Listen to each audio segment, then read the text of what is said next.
мынандай бір оқиға бар. Хасан аль-Басри рахимахулла сабақ беріп отырған уақытында бір кісі келіп сұрақ сұрайды. Шейх, менің бір сұрағым бар еді дейді. Сұраңыз дейді. Сол уақытта жұмыс істеп жүр едім, жұмысымның ешқандай берекесі болмайды дейді. Не істесем болады осы дейді. Сол кезде Алладан кешірім сұра дейді. Астағфирулла деген сөзді айт дейді. Көптеп айт дейді. Екінші бір кісі келеді, біраз уақыт өткен уақытта келіп екінші кісі келіп сұрайды. Мен егін егіп жүр едім, егінім шықпай жатыр. Осыған не істесем болады деп сұрайды. Сол уақытта Алладан кешірім сұра дейді оғанда. Сосын сабағын өте береді, біраз уақыт өткен кезде тағы бір кісі келіп сұрады дейді. Шейх, менің әйелім көтермей жатыр еді, не істесем болады дейді. Сол уақытта Алладан кешірім сұра дейді.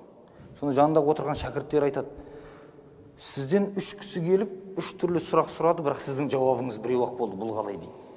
Үшеуіне де. Сонда мен бұны ойдан шығарып жатқаным жоқ дейді. Сөйтеді да Құран Кәрімдегі Нұх сүресінің аятын оқыған. Құлту стағфиру раббакум иннаху кана ғаффара. Ей қауымым, Алладан кешірім сұраңдар, Алла кешірімді деп аятты бастайды. Юрсилис самаа алейкум мидрара ва юмдидкум би амвали ва банин. Сендерге аспаннан жаңбырлар жібереді. Яғни жаңбыр жаудырады да бала шағамен және мал дүниемен сендерді қуаттайды арттарыңды. Ва яджал лакум жаннати ва яджал лакум анхара дейді. Сендерге бау-бақшалар береді және өзендер ағызады дейді. Аятты оқиды. Сонда не екен? Кешірім сұраудың нәтижесі адамның берекесінің болуына, мал дүниесінің көбеюіне, балалы шағалы болуына себепкер болатын істерден. Дүниедегі пайдасы. Алладан кешірім сұрау. Біз кейде айтып жатамыз, осы менің бір тірлігім болмай кетті, не істесем екен, жолымды аштырсам екен деген адамдар көбейіп жүреді. Бірақ ол не екен? Нәтижесі бұның Алладан кешірім сұрау бұның барлығын мәселесін шешеді екен. Ал енді ақыреттегі пайдасына келетін болсақ, ләл азаба мa'ал истигфар деген. Кешірім сұраумен бірге азап болмайды ешқашан деген. Демек, үнемі кешірім сұрап жүру азаптың болмауына, ақыреттегі азаптан құтылуға. Тіпті бұл дүниедегі азаптың өзін айтқан уақытта ғұламаларымыз келтіреді ме, аяттан шығарады. وَمَا كَانَ اللَّهُ مُعَذِّبَهُمْ وَهُمْ يَسْتَغْفِرُونَ деген аятты оқиды. Олар кешірім сұраған бойда Алла Тағала оларға азап жібермейді деген аятты келтірген. Демек, дүниеде де, ақыретте де кешірім сұраушы, қатесін мойындаушы адамдарға ешқашан азап болмайды деп айтқан.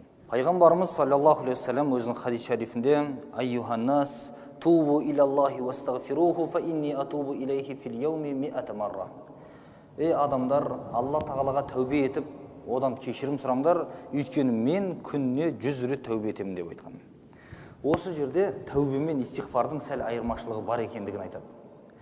Бір адам күнә жасап қойған болып, күнәсін шынымен тастап артқа қайтатын болса, онысы тәубе болады. Мысалға дейік, тәубенің 3 шарты бар дедік қой. Күнәнің күнәлі іс екендігі мойындай отыра, бұл лас істерден дұрыс емес болды деуі, мойындауы. Екінші, бұл күнәға өкінуі. Үшінші, қайтадан қайталамаймын деп тастауы тәубе болады.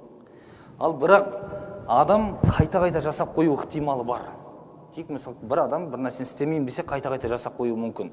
Бірақ үнемі кешірім сұрап жүреді, астағфирулланы айтып. Бұл тәубеге жатпайды. Бірақ кешірімге кіреді. Истиғфардың үкіміне. Соның үшін құрметті жамағат, үнемі осы истиғфарды көп айтуды естен шығармағанымыз жөн екен. Ассаламу алейкум ва рахматуллах.